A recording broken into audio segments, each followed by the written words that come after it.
Praise the lord. మన ప్రభువును మన రక్షకుడైన యేసుక్రీస్తు వారి ఉన్నతమైన నామంలో మీ అందరికీ మా హృదయపూర్వక వందనములు. ఈ రోజు దేవుని వాక్యము, క్రీస్తు యేసునకు కలిగిన ఈ మనస్సు మీరును కలిగి ఉండుడి. ఫిలిప్పీలకు రాసిన పత్రిక 2వ అధ్యాయము 5వ వచనము. Have the same mind set as Christ Jesus. Philippians chapter 2 verse 5. ఈ రోజుకు గాను దయగల దేవుడు మనకు అనుగ్రహించిన వాక్య భాగమును బట్టి ధ్యానించుకుందాము. ప్రభునందు ప్రియమైన సహోదరి సహోదరులారా, మనము కూడా ఎలా ఆలోచించాలి, ఎలా ఉండాలి అని దేవుని వాక్యము సెలవిస్తుంది. అంటే యేసయ్యకు ఎలాంటి మనస్సుందో అలాంటి మనస్సు మనము కలిగి ఉండాలి.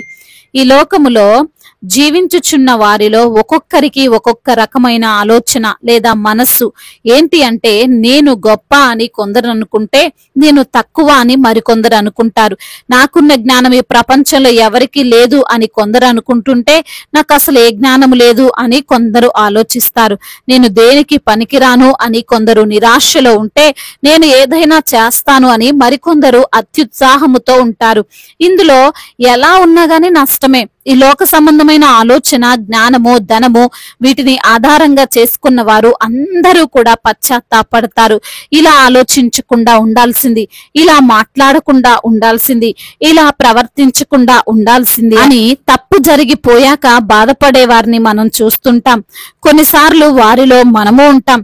దావీదు తాను చేసిన పాపమును బట్టి పశ్చాత్తాపడతాడు. ఆ రోజు అక్కడ నేను ఉండకుండా ఉండాల్సింది, యుద్ధముకు నేను కూడా వెళ్లి ఉండాల్సింది, అలా జరిగి ఉంటే నేను బత్సెబాతో పాపము చేసేవాడిని కాను అని దావీదు ఫీల్ అయ్యాడు. అందుకే కీర్తనలో రాస్తున్నాడు, నా కన్నులు పాపము చూడకుండునట్లు చెయ్యి ప్రభువా అని. ఈ రోజున ఈ మాటలు వింటున్న ప్రియమైన సహోదరి సహోదరుడా, నీవు ఏ మనస్సు కలిగి ఉన్నావు? నీవు కలిగి ఉన్న మనస్సు వలన నీకు నష్టము కలుగుతుందా, లాభం కలుగుతుందా? నీకు సమాజములో మంచి పేరుందా, చెడ్డ పేరుందా? నీకున్న మనస్సు వలన నీ కుటుంబము శోధనలో ఉందా లేదా ఆనందంగా ఉందా? ఒక్కసారి పరీక్షించుకో. ఒక్కసారి నీవు అనుకుంటున్న నిర్ణయాలు సరైనవేనా, సరైనవి కావా అని నిన్ను నీవు ప్రశ్నించుకో. అప్పుడు నీవు నిన్ను అర్థం చేసుకోగలవు. కొన్నిసార్లు కొంతమందికి ఫరో వంటి కఠినమైన మనస్సు ఉంటుంది. అలా ఉంటే దేవుని విలువను వారు గ్రహించలేరు. దేవుడు ఎన్ని అద్భుతాలు చేసినా సరే వాటిని త్రోసివేస్తారు, ఆయనను దూరం పెడతారు. మోషే ఫరో ముందే 10 అద్భుతములు చేశాడు కదండి. ఆ అద్భుతాలు తన దగ్గరున్న వారు కూడా, పండితులు, మంత్రగాళ్ళు మరెవ్వరూ చేయలేకపోయారు. అప్పుడైనా గ్రహించాల్సింది, వీరు నమ్ముకున్న దేవుడు గొప్పవాడు అని. అప్పటికి గ్రహించక కఠినమైన మనస్సుతో చివరకు ఎర్ర సముద్రములో జీవితాన్ని ముగించాడు. ఈ రోజున అటువంటి వారు మన మధ్య ఉన్నారేమో, గ్రహించలేకపోతున్నారేమో. నా దేవుడు నన్ను కాపాడుతున్నాడు కాబట్టి నేను సజీవంగా ఉన్నాను, నా యేసయ్య పోషించబట్టే నేను, నా కుటుంబము బ్రతుకుతుంది అని ఆలోచన చేయలేని వారు అనేకులు మన మధ్య ఉన్నారు. ఒక్కసారి ఆ కఠినమైన హృదయమును తొలగించి ఈ క్రీస్తు యేసుకు కలిగినటువంటి మనస్సును మనము కలిగి ఉండాలి. ఏంటండి క్రీస్తు యేసుకు కలిగిన ఈ మనస్సు అంటే, పరలోకములో ఎంతో గొప్పగా ఉండే ఆయన ఆ భాగ్యమును విడిచిపెట్టి పాపపు స్వభావముతో ఉన్నటువంటి శరీరమును ధరించి తనను తానే రిక్తునిగా చేసుకొని శిలువ మరణమును పొందాడు. ఇదంతా ఎవరి కోసం చేశాడు? అంత గొప్ప భాగ్యము, అంత గొప్ప సౌకర్యములు ఉంటే మనం విడిచిపెడతామా అండి? అన్ని వసతులు ఉంటే వచ్చి మురికివాడలో జీవిస్తామా? కానీ దేవుడు అలాగే చేశాడు. మన ప్రభువు మన కోసం వచ్చి శిలువ మరణమును పొందాడు. మనము పాపముల నుండి విడిపించబడాలని, మనము నిత్య అగ్నిలో ఉండకూడదు అని ఆయన వచ్చాడు. అందుకే ఆయన నామము ఈ లోకములో ఎంతో ఉన్నతమైన నామము. ప్రపంచంలో అన్ని దేశాలలో యేసును అంగీకరించిన వారున్నారు. ఈరోజు నీవు గొప్ప కావాలి అంటే, నీ జీవితం బాగుపడాలి అంటే, నీ జీవితం జీవితమునకు ఒక అర్థము రావాలి అంటే నీ కోసం కాదు, నిన్ను నమ్ముకున్న వారి కోసం జీవించు. నీ తోటి వారిని రక్షించే, ప్రేమించే, క్షమించే హృదయము లేదా మనస్సు నీవు కలిగి ఉండు. ఈ మనస్సు నీకుంటే నీకంటే గొప్పవారు లేరండి. నీవు ఎక్కడున్నా, ఏ ప్రాంతంలో ఉన్నా సరే ఆనందంగా, సంతోషంగా జీవించగలుగుతావు. నిన్ను నీవు తగ్గించుకుంటున్న ప్రతిసారి దేవుడు నిన్ను హెచ్చిస్తూనే ఉంటాడు. నిన్ను చిన్న చూపు చూసిన వారంతా కూడా నీ దగ్గరకు వచ్చి నిన్ను గనపరుస్తారు. నీవు ఎందుకు ఉపయోగపడవు అన్న వారంతా నిన్ను చూసి ఆశ్చర్యపోతారు. వాక్యం సెలవిస్తుంది, యేసయ్య మనస్సు కలిగి ఉంటే అధికముగా ఆయన నిన్ను హెచ్చిస్తాడు అని. కాబట్టి అందరము దేవునికి విధేయులై తగ్గింపు జీవితం కలిగి దేవుని చిత్తాన్ని నెరవేర్చే వారముగా ఉందాం. దేవుని ఉన్నతమైనటువంటి దీవెనలను మనం పొందుకుందాం. దేవుడు ఈ మాటలను దీవించి మన హృదయములో ఫలింపచేయునుగాక. వాక్య భాగమును బట్టి ప్రార్థించుకుందాము. ప్రతి ఒక్కరు కూడా ప్రార్థనలో ఏకీభవించగలరు. ప్రార్థన.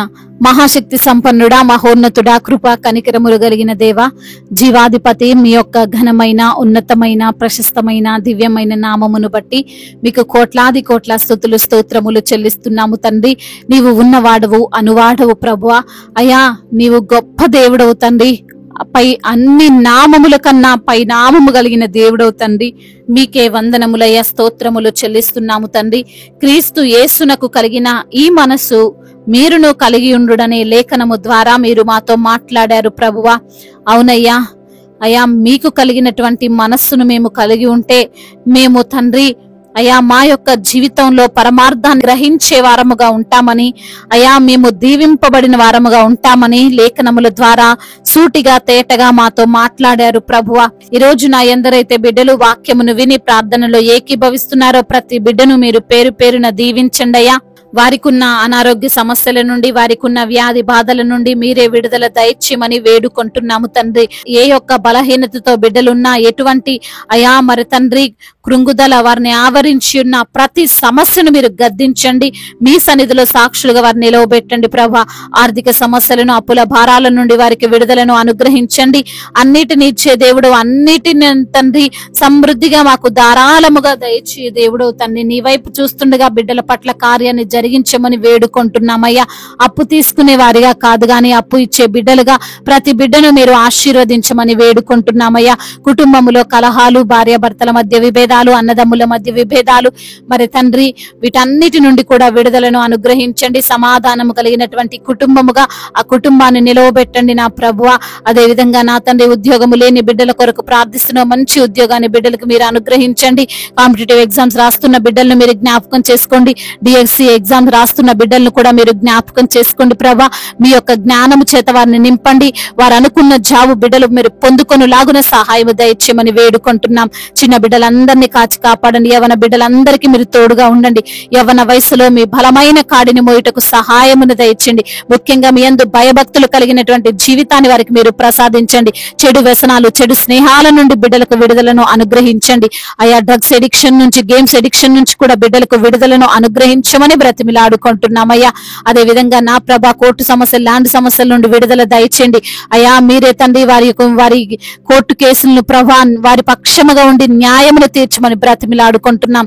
అనాథలను, అభాగ్యులను ఆదుకునే దేవుడు, తల్లిదండ్రి లేని వారికి తల్లివై తండ్రివై ఆదరించే దేవుడు తండ్రి. బిడ్డలకు మీరే తోడుగా ఉండి మీరే వారికి ధైర్యాన్ని ప్రసాదించమని బ్రతిమిలాడుకుంటున్నాం. విధవరాల పక్షముగా మీరు న్యాయమును తీర్చండి ప్రవ్వా.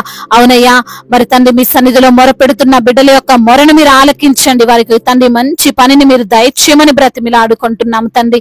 అదే విధంగా నా ప్రభువా, ఎందరైతే బిడ్డలు ఈ రోజున తండ్రి రక్షణ లేక, మారు మనసు లేక అయ్యా మరి తండ్రి లోకములో పడి ఉన్నారో వారికి తండ్రి మీ యొక్క రక్షణను, మారు మనసును దయచేయండి నా ప్రభువా.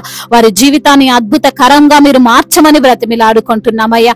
అధికారులందరికీ మీరు తోడుగా ఉండండి తండ్రి. సువార్థికులందరినీ కూడా మీరు బలపరచండి అయ్యా. మిషనరీస్ ని మీరు దీవించండి నా తండ్రి. అయ్యా మా భారతదేశమును, తెలుగు రాష్ట్రాలను, ఇతర దేశాలను, ఇతర రాష్ట్రాలను దేశాలను కూడా మీరు జ్ఞాపకం చేసుకోండి అయ్యా. సమాధాన దేశముగా, ప్రేమ కలిగినటువంటి దేశముగా అయ్యా మరి తండ్రి మా యొక్క భారతదేశమును మీరు నిలవబెట్టమని వేడుకుంటున్నాము తండ్రి. అదే విధంగా నా ప్రభువా, ఇంకా ఎందరైతే బిడ్డలు సంతానము లేక బాధపడుతున్నారో వారికి సంతానాన్ని దయచేయండి. గర్భిణీ స్త్రీలను జ్ఞాపకం చేసుకుని వారికి తండ్రి మీ యొక్క శక్తిని, బలాన్ని అయ్యా వారికి అనుగ్రహించమని బ్రతిమిలాడుకుంటున్నాము తండ్రి. ఇప్పుడే పుట్టిన చంటి బిడ్డలను కూడా మీరు జ్ఞాపకం చేసుకోండి ప్రభా. సంపూర్ణ ఆరోగ్యమును, స్వస్థతను వారికి మీరు అనుగ్రహించమని వేడుకుంటున్నాం ప్రభా. అదే విధంగా నా తండ్రి సొంత గృహము లేని బిడ్డలకు సొంత గృహాన్ని దయచేయండి నా ప్రభా. వివాహాల విషయంలో మీ యొక్క చిత్తానికి లోబడే మనసును ప్రతి బిడ్డకు మీరు అనుగ్రహించమని వేడుకుంటున్నాం తండ్రి. అదే విధంగా నా ప్రభువా అయ్యా ఎందరైతే ఇంకా చెప్పుకోలేనటువంటి బాధతో, విరిగి నలిగిన హృదయాలతో తండ్రి మీ సన్నిధిలో మొరపెడుతున్నారు, వారి మొరనంతటిని మీరు ఆలకించి వారికి సమాధానాన్ని కలగజేయమని బ్రతిమిలాడుకుంటూ నజరేయుడైన యేసుక్రీస్తు వారి ఉన్నతమైన నామంలో ఈ ప్రార్థనను అడిగి వేడుకొని పొందుకొని ఉన్నాము మా ప్రియ పరలోకపు తండ్రి. ఆమేన్. ఈ రోజు పెళ్లి రోజు మరియు పుట్టినరోజు జరుపుకున్న వారందరినీ దేవుడు దీవించి సకల మేలులతో, సకల ఆశీర్వాదములతో, కృపాక్షేమములతో, శాంతి సమాధానముతో దేవుడు మిమ్మల్ని నింపునుగాక. మీ యొక్క ప్రార్థన అవసరతలను మాకు తెలియజేయగలరు. మీ కొరకు మేము తప్పక ప్రార్థిస్తాము. మొదటిసారిగా మన యొక్క ఆదరణ వాక్యం చూస్తున్నట్లయితే తప్పకుండా సబ్స్క్రైబ్ చేసుకోగలరు. ఈ వాక్యం మీకు ఆశీర్వాదకరంగా ఉండినట్లయితే అనేకులకు కూడా ఈ వాక్యాన్ని పంపి మీరు కూడా దేవుని యొక్క రాజ్య సువార్తలో పాలిభాగస్తులు కావాలని దేవుని పేరిట మనవి చేసుకుంటున్నాను.